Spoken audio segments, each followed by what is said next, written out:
Se tu dai una medicina a uno dopo che è morto, è evidente che la medicina non conta più. I rappresentanti delle categorie economiche chiedono al governo di fare presto. Il ristoro delle attività penalizzate dalle restrizioni anti-Covid non può arrivare nei tempi della scorsa primavera.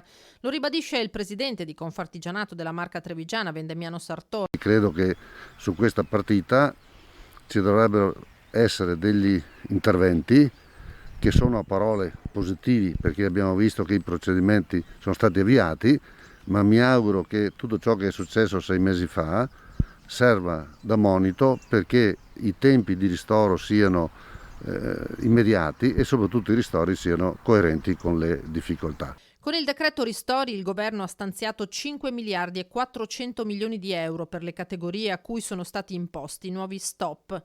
È importante dire che l'erogazione di queste somme avverrà entro il 15 di novembre e che avverrà direttamente sul conto corrente da parte di coloro che ne faranno domanda, di quelli che ne avevano fatto domanda in precedenza, con un bonifico dell'Agenzia delle Entrate.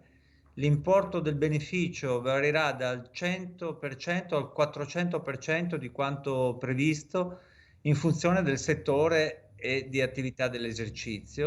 E poi le indennità previste per il mondo dello spettacolo e del mondo sportivo, provvedimenti che dovrebbero compensare almeno parzialmente le perdite che stanno scatenando una crescente tensione sociale. Proteste pacifiche che aiutano poi a costruire un confronto e a produrre anche dei provvedimenti migliori, sapendo che tutti in questo momento dobbiamo farci carico di uno sforzo, sono proteste che io penso che debbano essere ascoltate e che infatti noi in queste ore abbiamo ascoltato.